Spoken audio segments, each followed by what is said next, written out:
Tidak ada satu orang pun yang bisa kamu jadikan patokan untuk kebahagiaanmu, kecuali dirimu sendiri. Apakah orang ini sumber kebahagiaanmu atau sumber sumpekmu, itu yang menentukan kamu.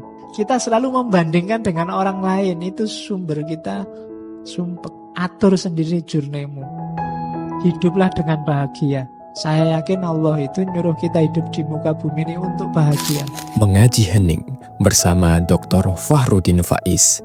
Mari kita simak. Katanya Konfusius, kalau kita bingung ingin jadi orang bijaksana gimana, wawasannya tidak terlalu dalam, kata tenang aja, ada 3 jalan untuk kita sampai pada wisdom. Bisa lewat reflection, bisa lewat imitation, atau yang ketiga, bisa lewat experience. Reflection itu kita berpikir sendiri. Katanya Konfusius, ini yang paling mulia. Kalau memang mampu, ayo kita mikir sendiri, mikir diri kita sedalam mungkin, kemudian kita hidup secara sesuai kebenaran yang kita temukan. Ini jalan paling mulia. Tapi ada orang yang tidak nyampe untuk berpikir dalam. Ada caranya, paling gampang apa? Imitation, the easiest. Niru. Kalau kamu tahu ada orang baik, ada orang bijaksana, tirulah. Maka kamu jadi orang baik, jadi orang bijaksana. Kamu tinggal milih idolamu siapa. Idola orang baik ya, bukan idola Korea atau idola. Tirulah, imitation. Aduh, aku mengidolakan Gus itu. Tiru perilakunya, cara bertutur, cara bertindak. Kamu juga berarti karena kamu memfotokopi orang bijaksana, kamu jadi bijaksana. Nah, itu imitation. Ada lagi yang ketiga, cuma ini bitterness. Yang paling pahit apa? Pengalaman. Kenapa pahit? Ya, kamu baru belajar setelah ngalami, itu pahit loh. Begini rasanya patah hati, kan tidak enak, pahit. Wis kamu belajar dari yang oh kayak gitu temanku patahkan, tapi nek wis ngerasa ke dhewe ya baru kamu paham, tapi pahit. Gini susahnya jatuh cinta, pahit. Begini ya susahnya dicaci maki orang, itu pahit. Begini susahnya, Pak. Jadi ada jalan experience tapi pahit. Makanya tadi orang tua itu saya tadi bilang di awal, pengetahuannya banyak. Dia jadi bijaksana, cuma dia harus jungkir balik. Kenapa? Jalan paling pahit itu. Maka mungkin kamu baca buku banyak, pengetahuanmu banyak. Orang tuamu tidak banyak baca buku, wawasannya juga luas. Dari mana? Dari experience.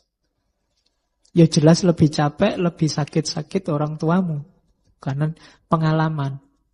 Pengalaman dibohongi anaknya, duitnya sih.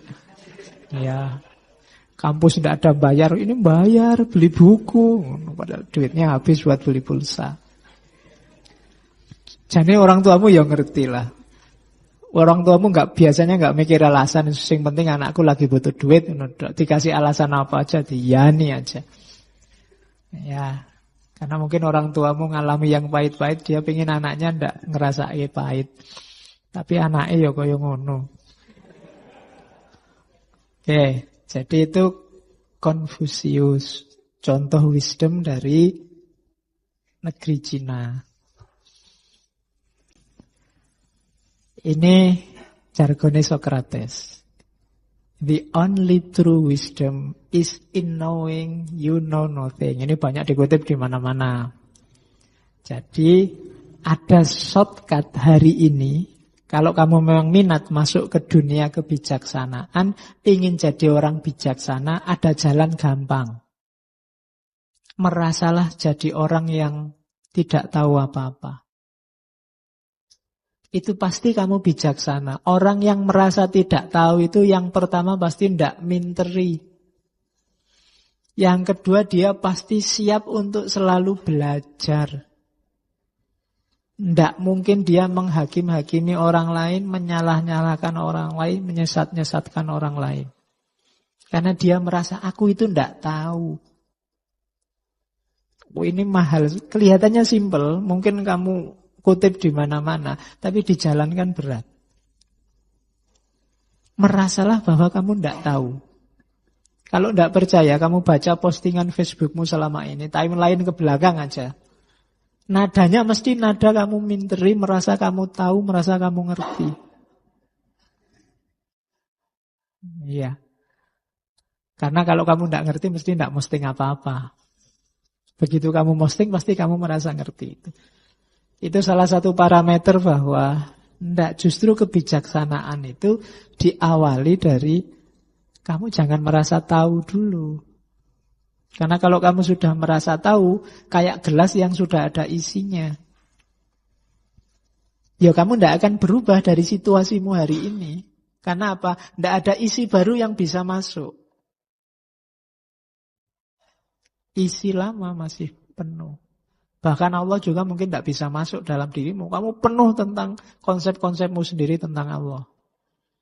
Tuhan Allah sendiri malah sampai nggak bisa masuk. Sumpek di dalam ini, isinya macam-macam. Nah, kosongkan dulu deh. Cara ngosongkannya bukan kok, ilmunya tak buang semua berarti Pak. Ya enggak. Cukup kamu merasa bahwa kamu tidak tahu. Itu simple. Itu fatwa dari Al-Mukarram Syekh Laius Sokrates. Loh, kalau dia orang Arab kan mesti dipanggil gitu. Al-Mukarram Syekh Sokrates. Oke, itu wisdom. Jadi kunci pertama itu kenali dirimu dengan cara kamu tidak tahu apa-apa. Ini lanjutannya. Awareness of ignorance is the beginning of wisdom. Sadar bahwa kamu tidak tahu itu awal. Ini ciri-ciri kamu mau jadi orang pintar. Mau jadi orang bijaksana. Jadi, Pak, saya itu kuliah sudah semester akhir, tapi rasanya nggak ngerti apa-apa. Alhamdulillah kamu mau jadi orang bijaksana. Iya. Oh iya, karena kamu sadar bahwa kamu nggak ngerti apa-apa itu kan wis apik.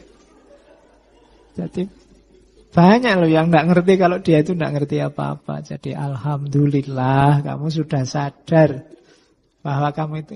Nah, selanjutnya ya belajar kan gitu. Oke, jadi awareness of ignorance is the beginning of wisdom. Terus ini saya ambil meskipun tokohnya tidak terkenal, ini sebenarnya Isaac Asimov. Isaac Asimov ini novelis. Kelahiran Rusia, tinggalnya di Amerika.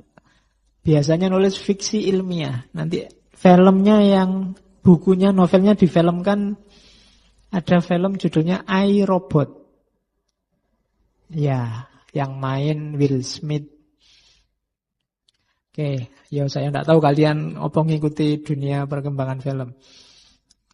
Sekali-sekali yang suka filsafat nonton film jenis-jenis ini. Yang apalagi yang suka jenis-jenis artificial intelligence. Itu banyak film-film barat konotasinya ke sana. Bukan yang jenis Wonder Woman, Spider Woman. Ya, itu bukan fiksi ilmiah, itu asli fiksi. Tidak ada teorinya. Katanya Isaac Asimov, hari ini itu problemnya ini loh. The saddest aspect of life right now is that science gathers knowledge faster than society gathers wisdom. Problem paling menyedihkan dalam hidup kita sekarang adalah science gathers knowledge. Ilmu mengumpulkan banyak sekali pengetahuan, berlimpah-limpah, apalagi sekarang ada Google yang maha tahu itu. Pengetahuan kita kan wis ndak karu-karuan. Dibandingkan, dan ini jauh lebih cepat dibandingkan society gathers wisdom. Jadi kita lemah di wisdom meskipun kaya pengetahuan. Dan ini bahaya. Teknologi perang sudah canggih luar biasa. Rekayasa genetika secanggih itu sekarang. Pengetahuan luar biasa yang berkembang. Tapi tidak imbang dengan wisdom kita. Kedewasaan kita. Itu yang melahirkan fenomena menyedihkan. Agama yang begitu mulia, yang harusnya melahirkan peradaban yang begitu agung, kebalikannya. Melahirkan kekerasan demi kekerasan, melahirkan chaos-chaos, kacau-kacau. Kenapa? Pengetahuan kita berlimpah, tapi wisdomnya kurang. Cara kita beragama tidak dewasa. Jangan salahkan agamanya, kitanya yang tidak mateng.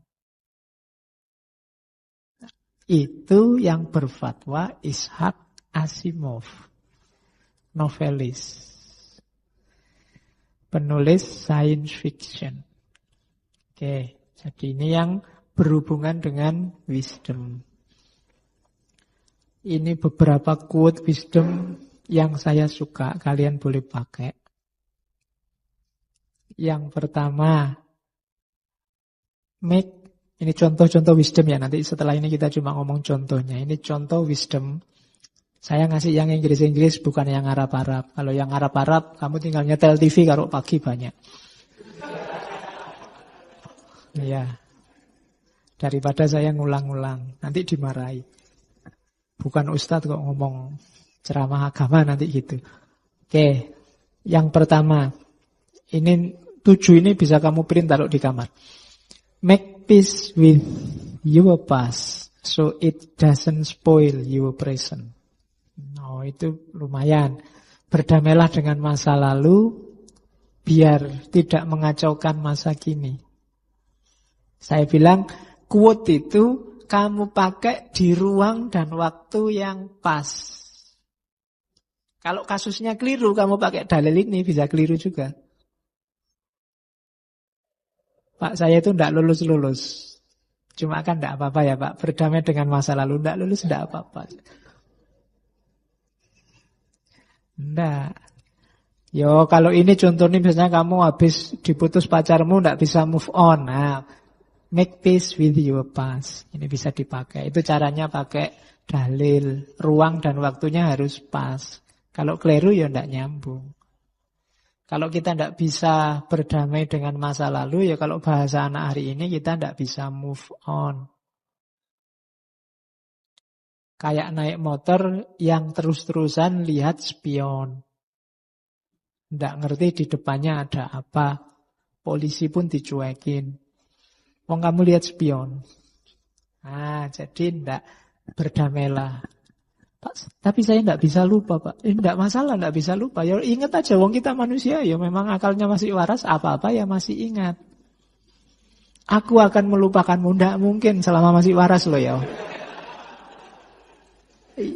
Ya tetap ingat. Kamu disakiti orang, ya mesti ingat. Cuma berdamailah. Orang tidak bisa memaafkan antara lain juga karena dia tidak bisa make peace with our past. Tidak bisa berdamai dengan masa lalu. Mbok wis. Itu kan basa Jawane itu. Terus, what others think of you is none of your business. Pandangan orang tentang dirimu itu bukan urusanmu, urusannya dia, wong dia yang punya pandangan. Ini juga pakailah di waktu dan dosis yang pas. Kalau dosisnya tidak pas juga bahaya, kamu jadi orang skeptis, jadi orang cuek. Tapi jangan jadi orang yang galau terus-terusan gara-gara pandangannya orang. Begitu dibilang oleh teman, wah kamu itu cakep loh kalau rambutmu rapi terus. Akhirnya kamu keluar gini terus, nih rapi enggak ya, rapi enggak. Khawatir kalau rambutmu ada yang berdiri satu aja kamu gini-giniin. Nah itu kena, kamu disetir sudah sama pandangannya orang.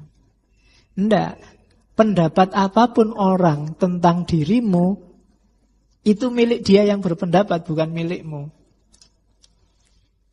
Jadi jangan mudah galau gara-gara itu. Itu contoh wisdom.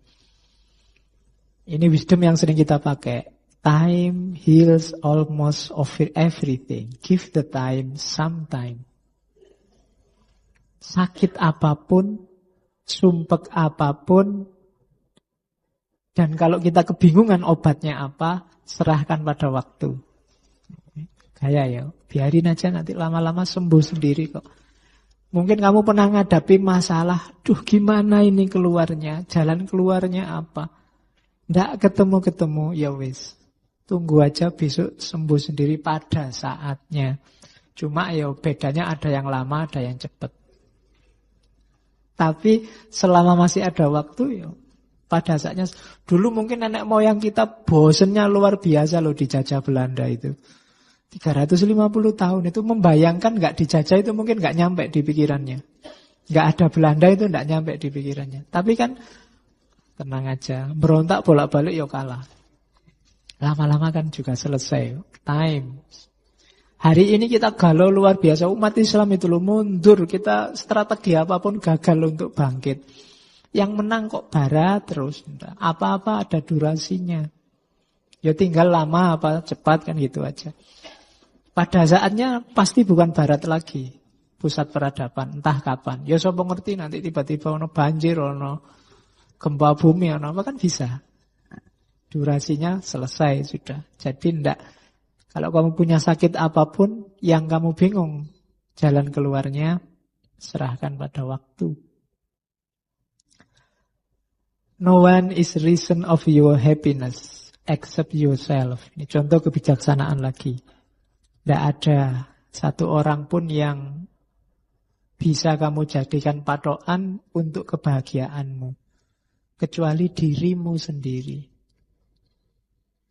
Apakah orang ini sumber kebahagiaanmu atau sumber sumpekmu? Itu yang menentukan kamu. Apakah orang itu jadi sumber kamu marah atau sumber kamu ketawa? Itu urusanmu. Bukan tergantung di dia. Maka jangan mau kayak tadi disetir orang lain. No one is reason of your happiness. Kamu boleh milih kok. Orang maki-maki kamu kayak apapun, kamu boleh milih. Mau sakit hati atau tidak sakit hati. Kuncinya tetap di kamu. Nah, itu kebijaksanaan. Terus, ini lagi sumbernya sumpek. Don't compare your life with others. You have no idea what their journey is all about. Jangan bandingkan hidupmu dengan orang lain. Kamu tidak tahu loh, journey-nya, adventure-nya temanmu itu kayak gimana. Kalau orang Jawa bilang urip itu sawang sinawang, saling melihat. Enak dia sudah lulus. Bagi temanmu, enak dia masih kuliah. Aku sumpek sekarang, habis lulus mau ngapain? Ayo, enak yang mana? Kita selalu membandingkan dengan orang lain. Itu sumber kita sumpek. Jadi jangan banding-bandingin. Kamu punya journey sendiri. Atur sendiri journey-mu. Hiduplah dengan bahagia. Saya yakin Allah itu nyuruh kita hidup di muka bumi ini untuk bahagia. Allah tidak butuh sumpek kita. Kayak kalau kita menciptakan sesuatu atau mungkin kita punya saudara, punya anak yang dalam kuasa kita. Kalau dia bahagia, kita juga senang. Demikian juga Allah. Ayo kita bahagia biar Allah ridho sama kita. Allah itu kan ngasih kita banyak macam-macam. Kalau kita masih sumpek aja, masih mengeluh aja, Allah ya sumpek. Ini sudah dikasih macam-macam, sambat terus. Ya kan? Nggak, ayo seneng. Hari ini kan kalau kita baca berita-berita itu orang Indonesia isinya cerewet dan sambat. Iya. Apa aja jadi masalah, urusan kecil jadi masalah besar. Yang untung cuma satu, pengusaha media. Kita tiap hari dadal duel nambah mus macam-macam. Jadi ndaklah, ayo kita bahagia, ayo kita senang. Itu diantara jalannya Allah ridho sama kita. Yang keenam, ini untuk para yang sedang belajar biasanya. Stop thinking too much. It's all right not to know all the answers. Nah, ini juga pakai di ruang waktu dosis yang pas. Jangan terlalu banyak mikir. Ndak masalah kalau kamu ndak ketemu jawaban dari semua masalahmu. Atau semua persoalan di dunia ini. Tidak apa-apa. Kita kan sering galau. Waduh, kok ada ya Ustadz ngomongnya gitu. Terus kamu mikir, kira-kira apa sebabnya, dalilnya apa. Terus kamu ikut-ikutan galau. Enggak. Kamu ikut sumpek ini Pak. Mikir Indonesia ini loh Pak. Gimana jalan keluarnya. Mikir, enggak masalah. Gak usah mikir kejeron. Kalau bahasa Jawa nih. Iya. Dalam itu bagus. Jero itu apik. Tapi kejeron elek. Terlalu dalam, ndak proporsional. Jadi yang kayak tadi, ndak bijaksana. Saya ini mikir Pak, gimana perekonomian dunia 3 tahun terakhir ini biar bisa meningkat. Kamu jadi apa? Semester 2 saya Pak. Oh iya. Joko mantep pentah. Ya kan? Mantep itu apa? Nek kemantepan elek. Jadi stop thinking too much. It's alright not to know all the answers. Yang terakhir, smile. Ya, senyumlah. You don't own all the problems in the world. Senyumlah. Jangan letakkan beban masalah dunia ini di pundakmu semua. Banyak hal menyenangkan, ngapain sih kamu selalu sumpek tiap hari? Kamu lihat yang remeng-remeng, yang surem-surem, yang burem-burem, yang bikin hatimu galau, hatimu sedih. Semua masalah kamu panggul sendiri. Smile, senyumlah. Masih banyak yang indah-indah di dunia ini. Masih banyak kisah-kisah happy ending. Kalau nggak percaya kamu lihat sinetron drama Korea.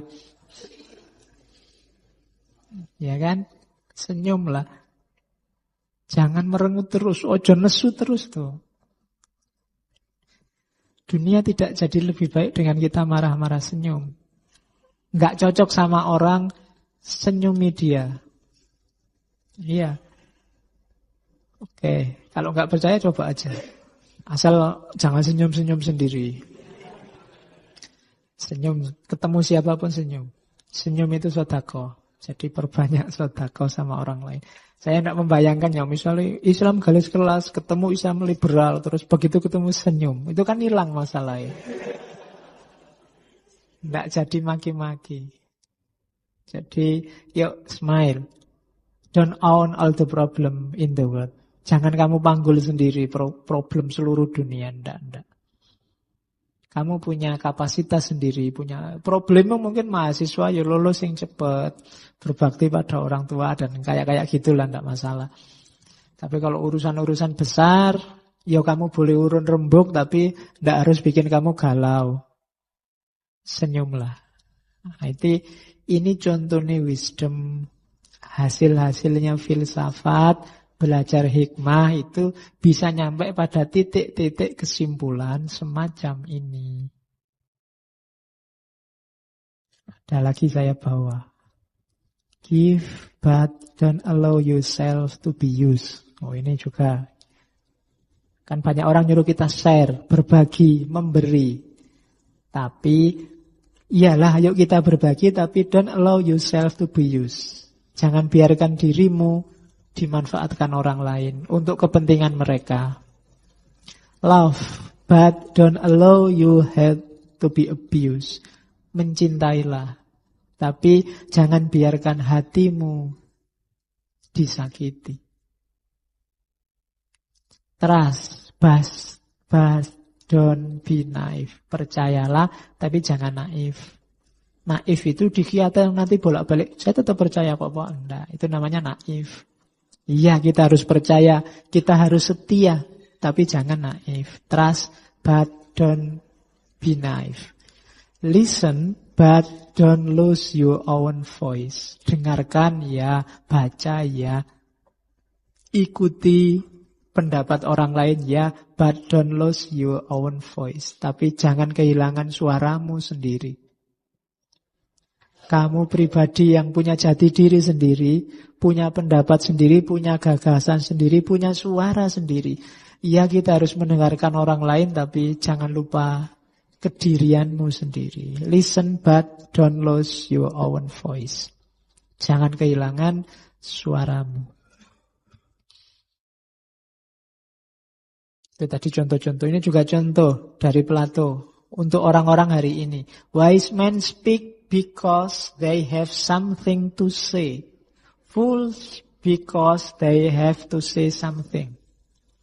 Orang bijaksana itu kalau ngomong karena dia tahu dia harus ngomong sesuatu. Tapi orang bodoh dia ngomong karena dia ingin ngomong sesuatu. Bedakan itu. Yang satu ada sesuatunya dulu yang perlu diomongkan, baru dia ngomong. Itu namanya orang bijaksana. Tapi orang bodoh pingin ngomong dulu, meskipun dia belum punya sesuatu. Nggak paham itu loh, komentarnya panjang. Itu kalau bahasanya Plato, bukan bahasa saya, itu fools. Oh nggak ngerti, mau nggak usah komentar. Loh tapi ini geng saya ya Pak, grup saya mencaci maki, saya harus ikut dong, solidaritas. Nggak. Kamu termasuk kelompok fools. Orang wise itu ketika dia punya sesuatu, baru dia ngomong. Jadi karena dia sudah have something to say, baru dia say. Tapi kalau yang fools, pingin to say dulu, pingin ngomong dulu, baru tahu sesuatu, kebalik. Jadi harus setelah tahu baru ngomong. Sebelum tahu jangan ngomong. Hari ini kan banyak orang ya karena terlanjur jadi figur, terlanjur tiap hari masuk TV mungkin, masuk internet mungkin. Akhirnya ya terpaksa harus selalu ngomong. Apa-apa dikomentari. Ditanya apapun harus dijawab. Apa ndak boleh kamu jawabnya, saya belum paham. Tak cari dalilnya dulu ya daripada keliru. Saya cari dasarnya dulu ya, saya pahami dulu duduk persoalannya ya. Bahkan dalam kasus tertentu saya alami dulu ya. Kan kayak kisahnya Mahatma Gandhi. Jadi suatu ketika Gandhi ini diminta oleh ibu-ibu untuk menasehati anaknya. Jadi Gandhi ini punya anak. Anaknya ini dilarang oleh dokter makan garam. Cuma ibunya ngelarang itu susahnya luar biasa. Anaknya masih makan garam aja. Akhirnya minta tolong Gandhi. Gandhi, tolong saya dinasihatkan anakku ini biar tidak makan garam. Oleh Mahatma Gandhi, ya sudah. Cuma sekarang saya tidak bisa Bu. Kembali seminggu lagi. Seminggu lagi ditunggu terus datang. Begitu ketemu Mahatma Gandhi, ini sudah seminggu saya sudah datang. Anak saya mbok tolong dilarang tidak makan garam. Ya sudah. Anaknya dipanggil, mbok kamu jangan makan garam. Sudah, dia ngomong itu dok. Terus dia tidak makan garam lagi anak itu. Ibu kagum luar biasa. Wah, sekti sampean Mahatma Gandhi. Cuma ngomong gitu aja anaknya langsung manut. Tapi kok dadak nunggu seminggu apa sampean puasa 7 hari 7 malam? Enggak. Jadi ketika diminta untuk melarang anaknya tidak makan garam, katanya Mahatma Gandhi, saya tidak bisa melarang minggu lalu karena minggu lalu saya masih makan garam. Kalau saya masih makan garam, ngelarang orang tidak makan garam, tidak ampuh mesti, tidak manjur. Jadi seminggu ini saya tidak makan garam. Jadi ketika melarang anak ini jadi. Oh itu ceritanya. Cuma Mahatma Gandhi non-muslim. Itu kan selalu begitu kan akhirnya non-muslim. Tak kasih contoh yang Islam. Hasan. Ada sufi besar, Hasan Basri. Jadi Hasan Basri ini satu ketika ada budak yang datang ke dia, Hasan Basri, sampean ini kan sufi besar. Kata-katanya didengar orang. Mbok tolong sampean ceramahlah, anjurkan orang untuk membebaskan budak. Jadi kalau sampean ngomong, nanti mesti banyak orang-orang membebaskan budak kayak kita ini. Oh iya insya Allah katanya Hasan Basri. Ditunggu khotbah Jumat pertama. Alah, Kok ndak ngomong Hasan Basri malahan? Khotbah yo standar aja, ittaqullah dan seterusnya itu. Kok ndak nyinggung-nyinggung tentang budak? Jangan-jangan lupa. Minggu kedua ditunggu, masih belum ceramah lagi. Allah, kita dicuekin, kita memang orang kecil. Minggu ketiga juga masih belum. Ya sudahlah, putus asa, ndak usah ketemu lagi sama Hasan Basri. Minggu keempat, baru Hasan Basri itu sudah, budak-budaknya sudah hopeless. Wah, Allah paling ya ndak ngomong lagi. Ternyata ngomong. Islam menganjurkan untuk membebaskan budak dan seterusnya. Setelah Jumatan dikerubungi sama budak-budak. Syekh, sampean kita minta sebulan yang lalu baru ngomong sekarang. Loh, saya belum berani ngomong kalau saya ndak ngerti benar situasi tentang perbudakan itu. Jadi, begitu sampean ngomong, saya ini kan orang miskin. Ndak mungkin saya ngangkat budak, jadi saya ngumpulin duit dulu untuk bisa membeli budak. Jadi baru seminggu duitnya terkumpul, saya beli budak. Nah, saya dekatkan diriku ke budak, ketergantunganku pada budak, tak latih selama 1 minggu. Di minggu ketiga saya latih ketika sudah sangat terikat pekerjaan-pekerjaan oleh budak untuk membebaskan budak. Betapa beratnya membebaskan budak setelah padahal kita sudah tergantung pada budak. Jadi saya berani ngomong tentang pembebasan budak itu di minggu keempat.